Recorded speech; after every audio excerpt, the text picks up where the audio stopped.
All right, everyone, welcome to the weekly Sangha meetup, big hangout friendship extravaganza. Welcome, Anna. Good Hello, to see you. thank you. Welcome, Victor, who joined, and Michael. Um, it's good to have all you guys. Right before the recorder came on, Yuri asked a question, or no, he made a comment. He made a comment about a discussion we're having in the Discord about the validity of rebirth and like what the idea of rebirth and whether it's real or not. And we already brought up that there is Buddhist practitioners out there who have had past life experiences. Um, so recalling of past lives, and also it's in the sutta too. It's in the Pali Canon that the Buddha recalled his past lives before moving on to um, the real enlightenment. So the whole point, the only good that can come out of mentally proliferating about rebirth is if you use it to gladden your mind here and now. So you use it as an incentive to think wholesome thoughts, get yourself into a wholesome mood because you know that that will lead to a good destination. So you're literally being reborn moment to moment. And what we think now and what we do now and what we say now is the comma that we have created for how we're going to be reborn in the very next moment immediately. So here's some rebirth that you can see for yourself without having a whole past life experience. So if I think angry thoughts, if I think uh, if I think thoughts of lamentation, if I think thoughts of regret, if I think thoughts of worrying, the next moment uh, I'm gonna feel bad, right? I think we can all agree with that. Is that is there any objections to that? No? Okay. So, in that sense, you are literally reborn in a hell realm, right? Because of the past karma that you have created for yourself. So, what we want to do is we want to generate wholesome karma and start generating wholesome feelings that come along as a direct rebirth of that. And and here's the thing: when the body dies, if there is a an afterlife or whatever, which is if you haven't attained arhatship, right, in the Buddhist lore, then you'll be in a good destination, right? Because um, it's just a continuing of the habits and the karma that you create here and now. Um, and then another thing I'd like to say about that. So let's say you have a past life experience, recall your past lives. Okay. That's just something that you're tripping in your mind too. Like you don't know the metaphysical reality of that. So that's like you can have a trip, right? Where you go into other realms or something like that. You meet entities. So like you don't know for certain that you went to another realm. Like you could have just been tripping. So I'm not saying it's one way or another, but I'm saying that um, the magical proliferation won't lead anywhere concrete. It won't lead anywhere substantial and for certain beyond a shadow of a doubt. But practicing insights into the way it is right now will. So anything that you imagine is going to happen in the future is a construct that you are creating for yourself right now, as well as anything that you imagine has happened in the past. So if you look at reality now, you can know things beyond a shadow of a doubt, and you can see things for certain beyond a shadow of doubt. So you won't have to adopt a belief system about whether rebirth happens or what's the destination of what happens to consciousness after the death of the body. Well, you'll cross that bridge when you come to it, because you've developed such a good habit at looking at reality now that you can just handle reality as it is.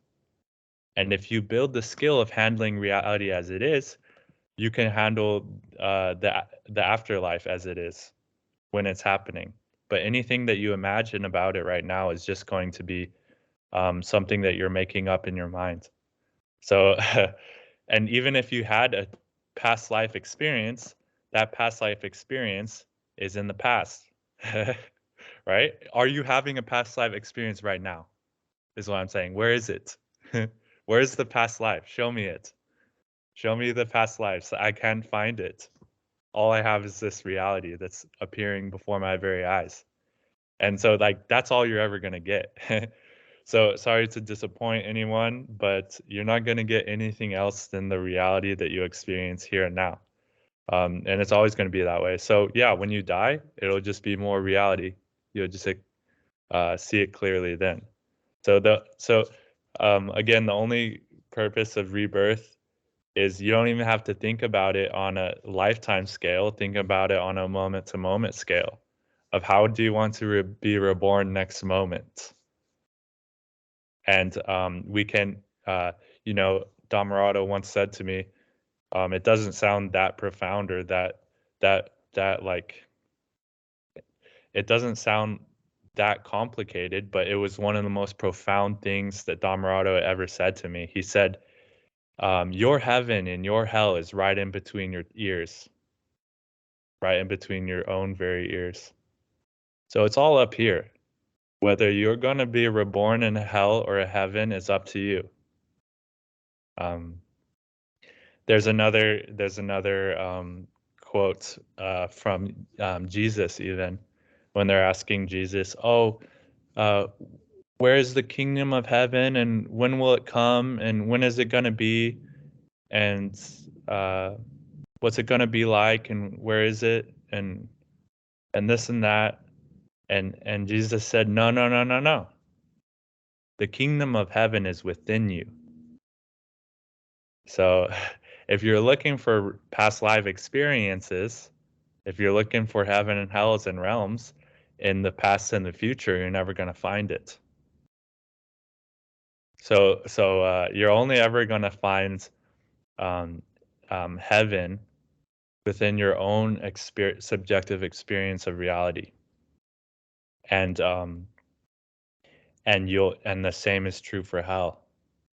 And it's all as a condition of cause and effect, no woo-woo bullshit, right? So immediate cause and effect. If I think wholesome thoughts, I feel wholesome feelings. If I think unwholesome thoughts, I feel unwholesome feelings. It's just it's so simple. It's like you don't have to believe in it, right? You don't have to adopt it as a dogma. The law of dependent origination applies to everything, and it's universal. And there's nothing unscientific about it. And it applies to the inner experience as well as the outer. So it's a transcendent law that you can see for yourself the truth of it. So not everyone's going to have a past life experience, right? If you crave a past life experience, next moment you'll be reborn and wanting, right? So some people have past life experience. That's great. That's part of their path. But most people don't. Like most on the large majority of people don't have anything resembling a past life experience. So it's not like an essential part of the path. But it's cool. Like when you're having a past life experience, enjoy it, right? That's reality. That's the moment. When it's gone, forget about it. It's in the past. What's the point of digging it back up? And it's the same for any jhana you experience, any experience that you can have. All of it is impermanent. All of it goes into the past.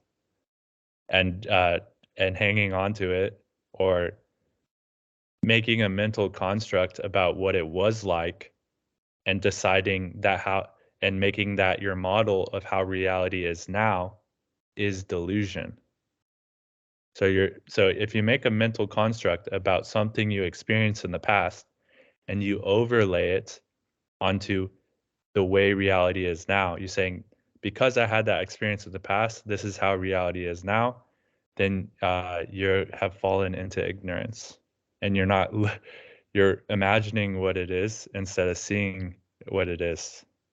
So that's the difference between mental proliferation. So after the Buddha had his past life experiences, he experienced the jhanas and then fruition and nibbana, and then what was needed to be done has been done, and he doesn't need to past lives. He doesn't care about that anymore because he has arrived here and now, the Tathagata. So he's thus.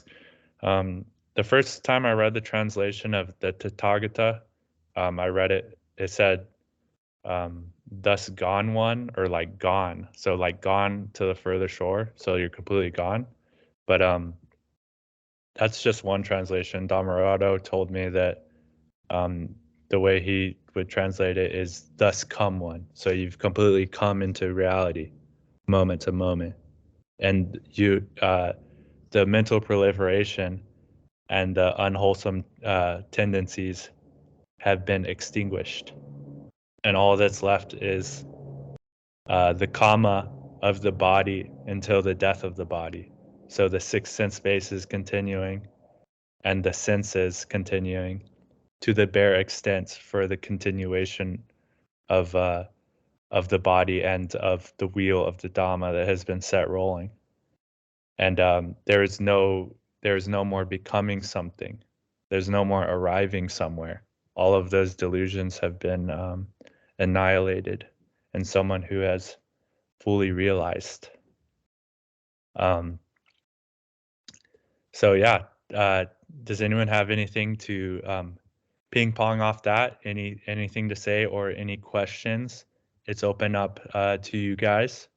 I also have a sutta. If don't think that like I get mad if there's no questions. I didn't. I could read the sutta if there's no questions. If you guys would just like to enjoy noble silence, but I'll give some time for anyone who wants to speak out.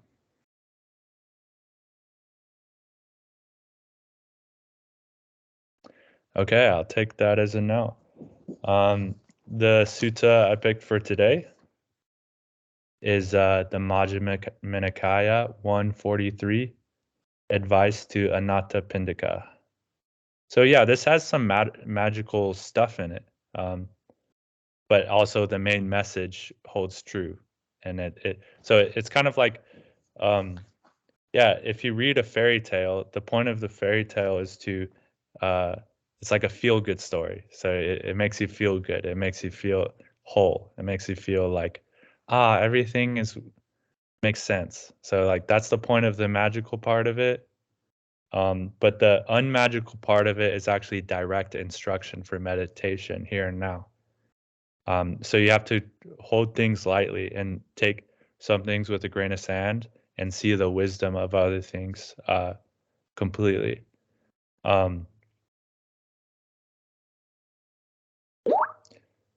Okay, MN 143. So Anathapindik. Yeah, I'm not going to try to pronounce that. It's just MN 143. The Bhikkhu Bodhi translation. I always read the Bodhi translation because that's just the one I go to. And so here I go. Thus have I heard, on one occasion the Blessed One was living at Savatthi in Jeta's grove, Anathapindika's park. Now on that occasion the householder Anathapindika was afflicted, suffering, and gravely ill. Then he addressed a certain man thus: Come, good man, go to the Blessed One, pay homage in my name with your head at his feet, and say, Venerable sir, the householder Anathapindika is afflicted, suffering, and gravely ill. He pays homage with his head at the Blessed One's feet. Then go to Venerable Sariputta, pay homage in my name with your head at his feet, and say, Venerable sir, the householder Anathapindika is afflicted, suffering, and gravely ill. He pays homage with his head at the Venerable Sariputa's feet. Then say, "It would be good, Venerable Sir, if the Venerable Sariputta would come to the residence of the householder Anathapindika out of compassion." "Yes, sir," the man replied, and he went to the Blessed One. After paying homage to the Blessed One, he sat down at one side and delivered his message.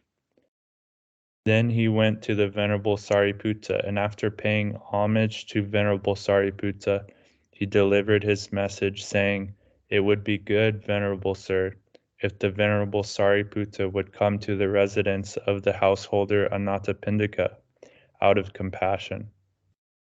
The Venerable Sariputta consented in silence. Then the Venerable Sariputta dressed, and taking his bowl and outer robe, went to the residence of the householder Anathapindika with the Venerable Ananda as his attendant. Having gone there, he sat down on a seat made ready and said to the householder Anathapindika, "I hope you are getting well, householder. I hope you are comfortable. I hope your painful feelings are subsiding, not increasing, and that their subsiding, not their increase, is apparent." Venerable Sariputta, I am not getting well. I am not comfortable. My painful feelings are increasing, not subsiding. Their increase and not their subsiding is apparent. Just as if a strong man were splitting my head open with a sharp sword, so too violent winds cut through my head. I am not getting well, just as if a strong man were tightening a tough leather strap around my head as a headband. So too, there are violent pains in my head. I am not getting well, just as if a skilled butcher or his apprentice were to carve up an ox belly with a sharp butcher's knife. So too, violent winds are carving up my belly. I am not getting well, just as if two strong men were to seize a weaker man by both arms and roast him over a pit of hot coals. So too, there is a violent burning in my body. I am not getting well. I am not comfortable. My painful feelings are increasing, not subsiding. Their increase and not their subsiding is apparent. All right, so this guy is in a pretty miserable state. And this is just a fact of life, of old age, disease, and death. You may find yourself in a very painful state of illness and affliction. And it's a part of the human experience, unfortunately. Not for some people worse than others, but this person is in a lot of pain, and he's seeking relief from that pain. So he sent someone to the Buddha, and the Buddha sent his chief disciple over.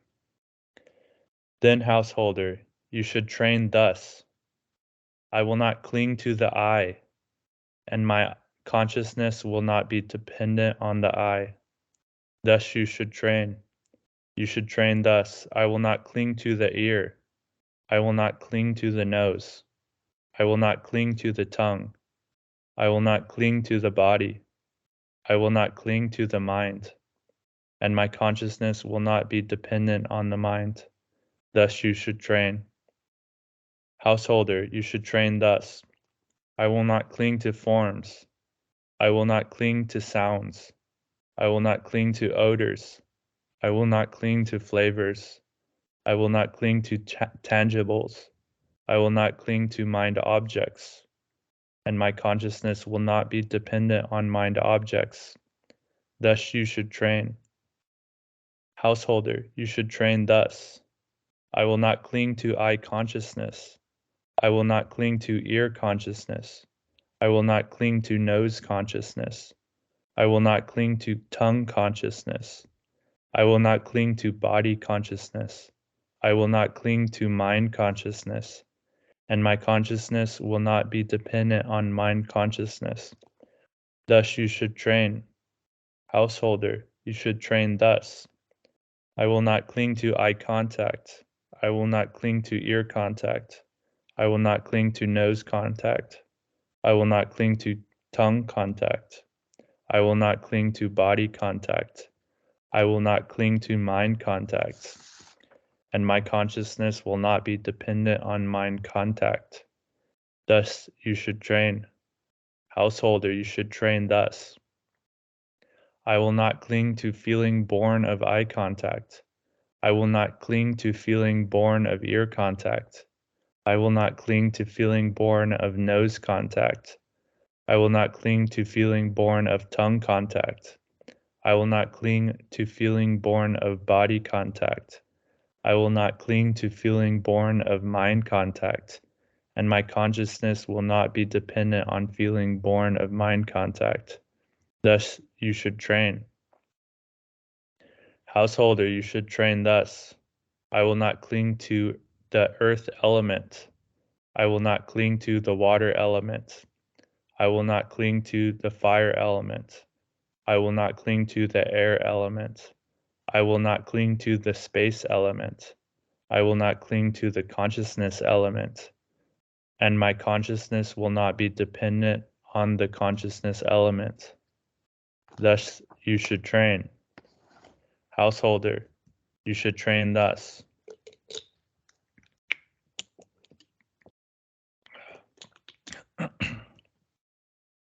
I will not cling to material form. I will not cling to feeling. I will not cling to perception. I will not cling to formations. I will not cling to consciousness. And my consciousness will not be dependent on consciousness. Thus you should train. Householder, you should train thus. I will not cling to the base of boundless space. I will not cling to the base of boundless consciousness. I will not cling to the base of nothingness. I will not cling to the base of neither perception nor non-perception. And my consciousness will not be dependent on the base of neither perception nor non-perception. Thus you should train. Householder, you should train thus. I will not cling to this world, and my consciousness will not be dependent on this world. I will not cling to the world beyond, and my consciousness will not be dependent on the world beyond. Thus you should train. Householder, you should train thus. I will not cling to what is seen, heard, sensed, cognized, encountered, sought after, and examined by the mind. And my consciousness will not be dependent on that. Thus you should train. When this was said, the householder Anathapindika wept and shed tears. Then the Venerable Ananda asked him, "Are you foundering, householder? Are you sinking?" "I am not foundering, Venerable Ananda. I am not sinking. But although I have long awaited upon the teacher and the bhikkhus worthy of esteem, never before have I heard such a talk on the Dhamma. Such a talk on the Dhamma, householder, is not given to lay people clothed in white. Such a talk on the Dhamma is given to those who have gone forth." So why do you guys think that is? Most the average person is not going to the profundity of this teaching is not going to strike them clearly of non-clinging to all of the aspects of our experience. So this is a teaching that is given at the right time and the right place. And Anathapindika is at the time and place where he's ready to let go of it all. He's in so much immense pain that he's in the right place for this type of a teaching. He's ready to let go of clinging to anything and everything because of how much suffering he is in. And this can be mental too. You can be in so much mental pain, so much physical pain that you're just ready to stop clinging to it all. And the profundity of this practice can strike you. Or even if you're in a wholesome state in jhana, you can see, these jhanas aren't that big a deal either, and stop clinging to them. Such a talk on the Dhamma householder is not given to lay people clothed in white. Such a talk on the Dhamma is given to those who have gone forth. Well then, Venerable Sariputta, let such talk on the Dhamma be given to lay people clothed in white. There are clansmen with little dust in their eyes, who are wasting away through not hearing such a talk on the Dhamma. There will be those who will understand the Dhamma. And that's the beauty of it. That's why we have this Sangha. None of us are monks, but we're practicing the most profound teachings of the Dhamma possible. And it leads to more profound insight and revelation. A lot of the times, for most of the history of Buddhism, the noble, the supramundane Dhamma was kind of kept hidden because you don't think that normal people can handle it. So you just give them the mundane teaching, just tell them something to ease their minds, but you don't give them the noble Dhamma. Until recently with Buddhadasa, he started teaching the noble Dhamma to lay people. And that got him in some trouble. As Dhammarato tells the story, Buddhadasa got in some trouble actually for teaching the noble Dhamma. And then, but it got him noticed as well. And then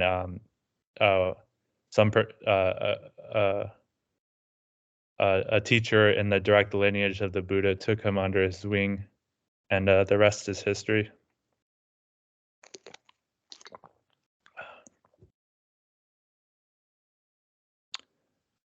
Then after giving the householder Anathapindika this advice, the Venerable Sariputta and the Venerable Ananda rose from their seats and departed. Soon after they had left, the householder Anathapindika died and reappeared in the Tusita heaven. Then, when the night was well advanced, Anathapindika, now a young god of beautiful appearance, went to the Blessed One, illuminating the whole of Jeta's grove. After paying homage to the Blessed One, he stood at one side and addressed the Blessed One in stanzas. O Blessed One, is this Jeta's grove? O blessed is this Jeta's grove, dwelt in by the sagely Sangha, wherein resides the King of Dhamma, the fount of all my happiness. By action, knowledge, and Dhamma, by virtue and noble way of life, by these are mortals purified, not by lineage or wealth. Therefore, a wise person who sees what truly leads to his own good should investigate the Dhamma and purify himself with it. Sariputta has reached the peak in virtue, peace, and wisdom's ways. Any bhikkhu who has gone beyond, at best can only equal him. That is what the young god Anathapindika said, and the teacher approved. Then the young god Anathapindika, thinking the teacher has approved of me, paid homage to the Blessed One, and keeping him on his right, he vanished at once. When the night had ended, the Blessed One addressed the bhikkhus thus: Bhikkhus, last night when the night was well advanced, there came to me a certain young god of beautiful appearance who illuminated the whole of Jeta's grove. After paying homage to me, he stood at one side and addressed me in stanzas thus: O Blessed One, this is Jeta's grove, ellipses, at best can only equal him. That is what the young god said. Then the young god, thinking the teacher has approved of me. Okay, bye, Eric. It was good to have you. That is what I lost my spot. Paid homage to me, and keeping me on his right, he vanished at once. When this was said, the Venerable Ananda said to the Blessed One, Surely, Venerable Sir, that young god must have been Anathapindika, For the householder Anathapindika had perfect confidence in the venerable Sariputta. Good, Ananda. You have deduced the right conclusion. That young god was Anathapindika, no one else. That is what the Blessed One said. The venerable Ananda was satisfied and delighted in the Blessed One's words.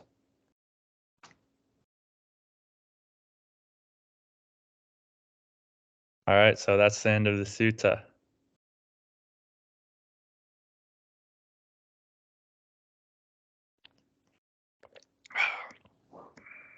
If there's any questions or comments, feel free to open up. We can also sit here in noble silence.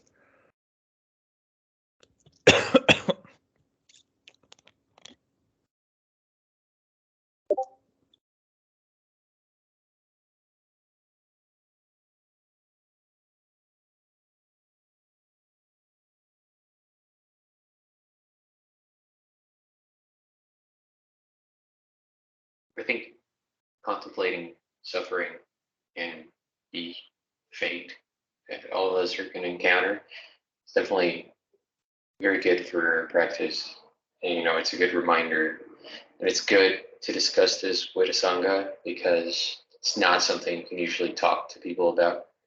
Because it's usually, oh, that's why you have to live in the moment. But usually that just means just chasing after sense pleasures. So it's very good that you read this text, and it's definitely good to be reminded that there are other like-minded people. Not I don't mean that in an exclusivist way, but it's just overall, just having a certain sense of validation is definitely helpful. So thank you, Scott.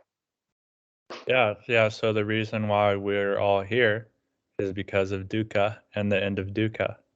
And that's the reason why anyone does anything. They just don't know the right way to do it. They do a way that doesn't work. And even other spiritual traditions is the same way.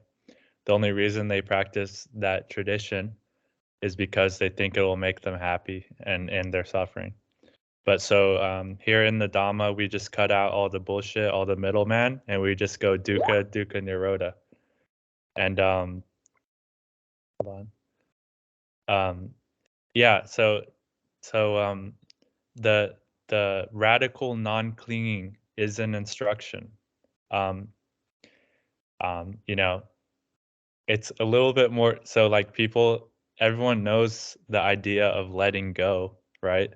But they don't think of letting go of everything they see, everything they hear, everything they taste, everything they touch, everything they think, literally every down to the very building blocks of our experience, letting go of the minutia and the details of it all, and the profound relief that comes about from that is on a different scale than just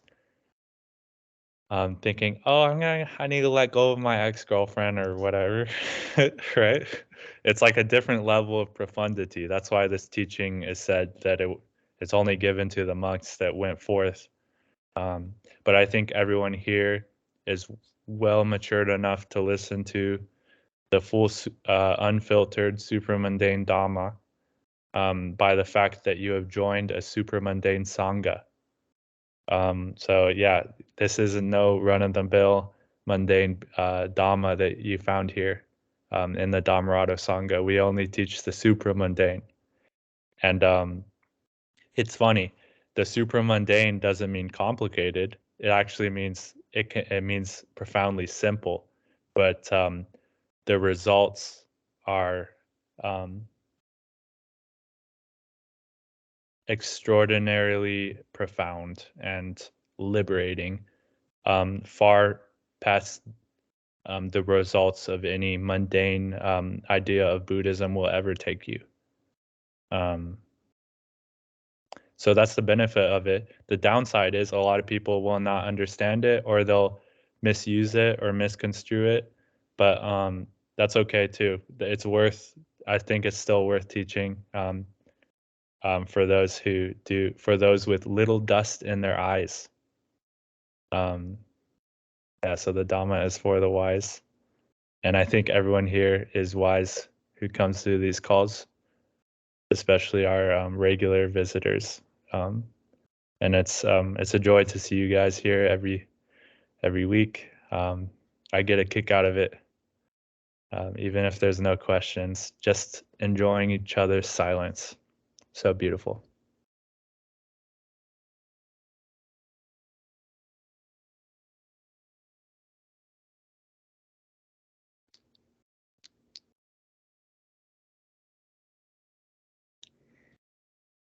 DJ, would you? Oh, okay. Bye, Yuri. DJ, would you like to speak anything about the Dhamma? Anything that's on your mind? Any insights for us? Oh yeah. Yeah, thinking a little bit on the sutta and just, going in, not clinging, I will not cling to this, I will not cling to that, pretty much whatever arises, right?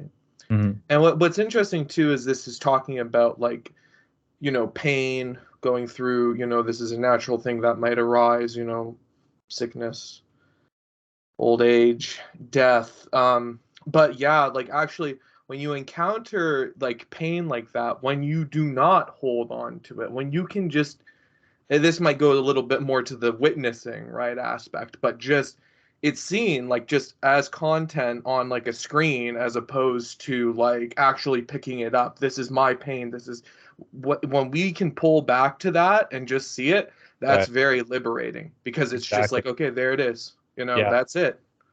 It doesn't have the same heaviness. So, Yeah. and I think in that situation, it's like, what else are you going to do, right? You have no other choice. Yeah. So that's why Anathapindika was in like the right situation for this profound of a teaching. But even the witness stage is a good first step that alleviates some suffering. But then here in the sutta is saying even the consciousness, even the witness, don't cling to that. Yeah. So you liberate yourselves from the contents of awareness or what you're witnessing, and then you liberate yourself from the witness, even the witnesser, Mm-hmm. and you stop clinging to the witness. And so there's a profound relief of emptiness, of the unfabricated. So nibbana is only as a result of non-clinging and the cessation of that. So when you experience the jhanas, when you get yourself into a wholesome state of mind, practice not clinging to those jhanas. Yeah, it feels good, but it's not worth clinging to. So just let it arise and pass away. It's not a big deal, right? Don't cling to that happiness and joy.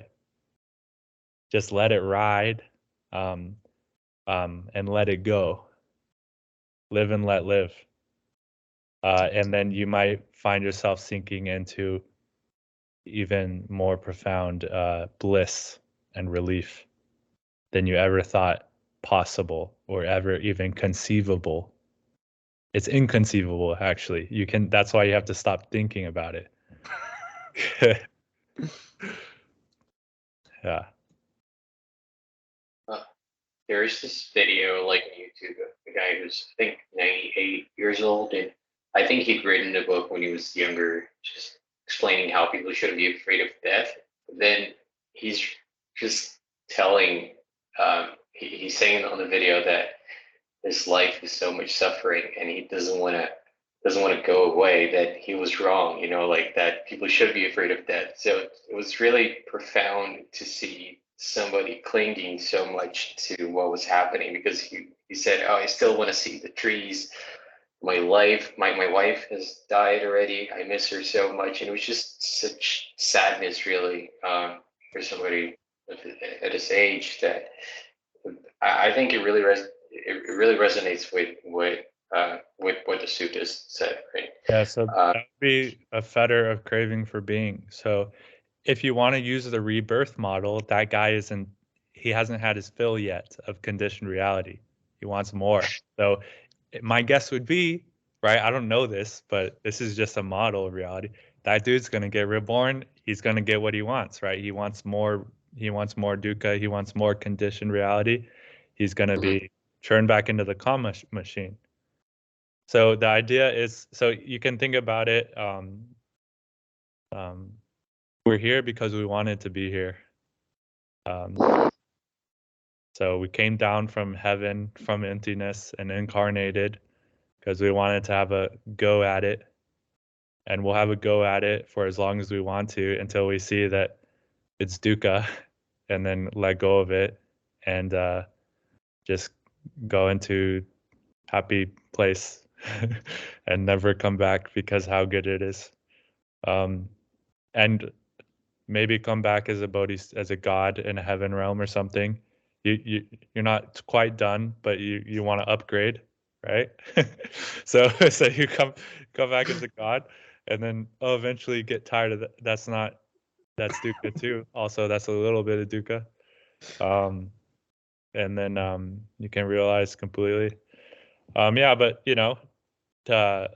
taking all this stuff out of the magicalness of it and seeing the direct application of it in your practice is what's liberating. So seeing that each moment, the conditionality and the causality of our thoughts and our feelings and what we cling to and what is perpetuating.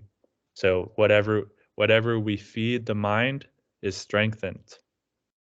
So the thoughts, the tendencies, the habits that we come back to over and over gives the karma for that to continue on into the future. And by stopping the habit whenever we remember to, and as often as we remember to do it, that karma will start to be weakened, and eventually it will run out of fuel entirely through this practice that's so simple that people think it doesn't work or they just don't do it, right? But it's the same practice over and over. Like the practice is not complicated. It might get you into magical results. You may have magical experiences along the way, but even those are to be not clung to not cling to those, because clinging to those is just more of the same dukkha. It's the same as clinging to ordinary experience. But yeah, I think that's a good note to end the recording on. This was a good Dhamma talk. Guys, feel free to stay after for as long as you like. But thank you, everyone. Thanks for watching, any YouTubers out there, and have a blessed day.